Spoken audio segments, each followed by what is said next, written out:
Your kid is going to go through hard things. There's going to be roadblocks, setbacks, challenges, failure, rejection, breakups, heartache, uh, maybe even some trauma and tragedy and loss. But the question will be, will they have what it takes to be able to handle it? You have a key role to play in helping them develop the kind of strong foundation to be able to handle whatever life throws at them. Inevitably, they're going to have something. And chances are they've already had a few things. They've already been rejected. They didn't get invited to the party.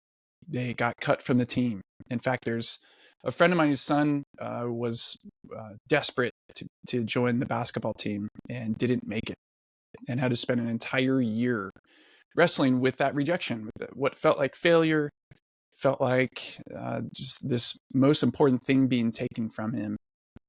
And instead of, instead of allowing his son to wallow or take it on as all of life is ruined, my friend was able to walk with his kid and help him process what it means and how to work through it.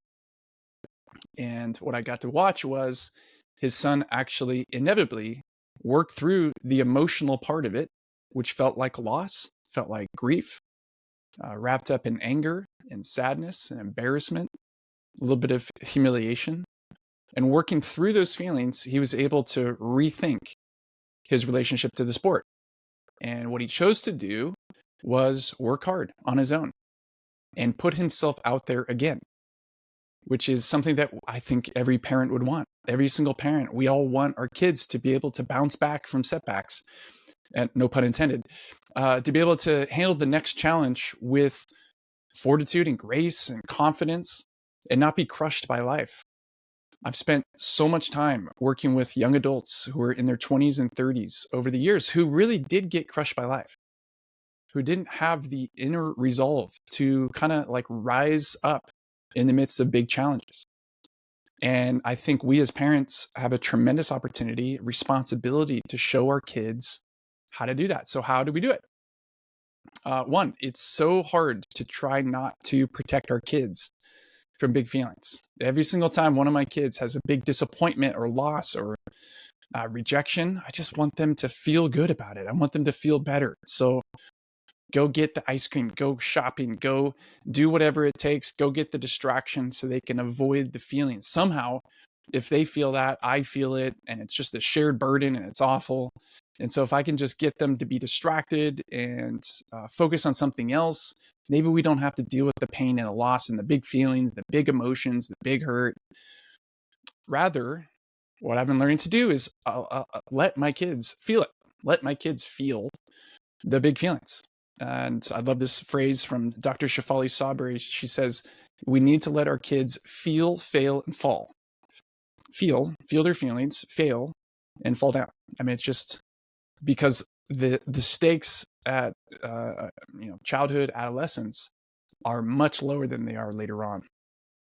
Last night, our water heater leaked, broke, done.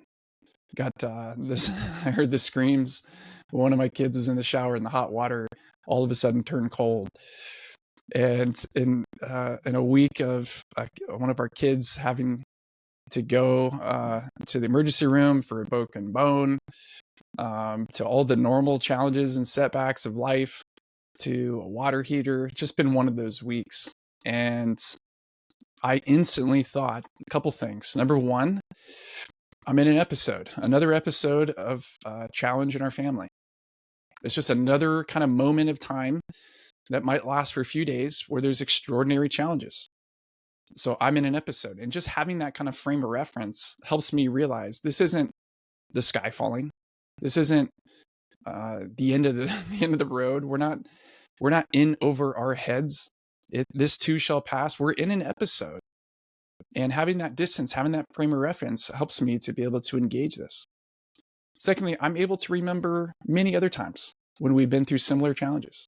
Heck, the water heater broke 12 years ago, and it felt like a big crisis then. We got through it, made the calls, got the repairman out, took a big gulp when we saw the bill, paid it off, and here we are. So getting a frame of reference, recognizing there is some distance that we can get, which can help us have perspective, remembering, recalling other difficult challenges we've been through. You've been through this, you can do that. You've been through these things before. And as parents, we can play the role as a narrator, not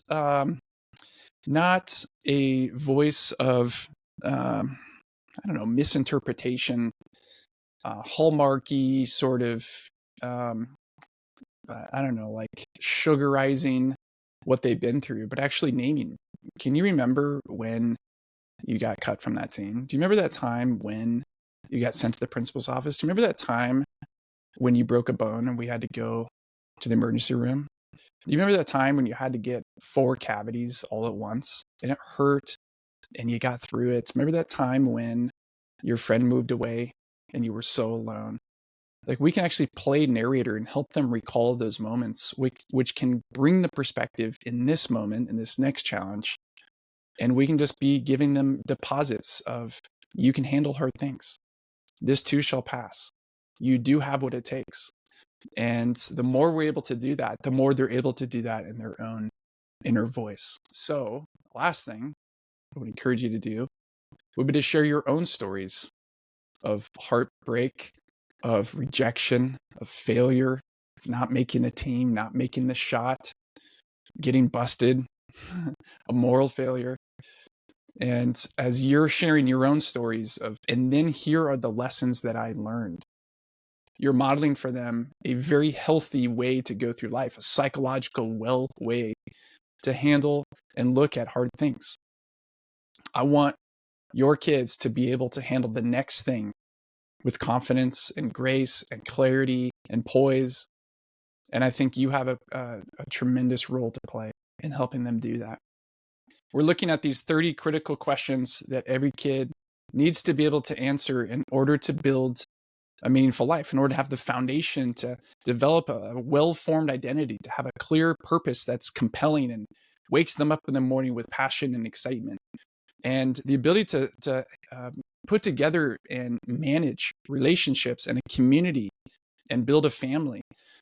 Identity, purpose, and relationships are the 3 big pillars of building a meaningful life. And you can't just tell kids what to do in those. You have to help them kind of stumble into these things, reflect on them, think about these different areas. And the best way to do that is by inviting them to think and consider their answers to these important questions. So this episode is all about, what hard things have you been through that have shaped you in a positive way? In what ways have you healed from things in the past? What have you grown from in the past? And if kids can answer that question, and as you're in the right place, the right time, saying, what are the hard things that you've been through and how has it shaped your life? And they're able to give you answers. I guarantee the kid who can do that will be able to handle the next thing better than the other kids, because they're able to recall things that they've been through that are hard and difficult. So this is not intentionally to bring up past things to make them feel bad, but it's the intent is to bring up past events and circumstances to help them realize how strong they are and how strong they become. So that's my encouragement to you this week. If you got the opportunity in a car ride, waiting for a doctor's visit with them, waiting for a haircut, waiting for the coach to show up for practice, maybe even a dinner table conversation, remember that time when, actually bring up some of those hard things they've been through. And then ask the question, what do you think you learned from that? What do you think you gained from that? What do you think were the positive growth components of you going through that? And that's it. You don't need to give them a lecture. You don't need to say, and next time, you remember, that'll just be noise to them.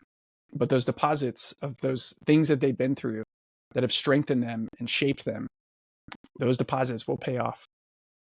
So we'll be back next week with another episode. See you soon.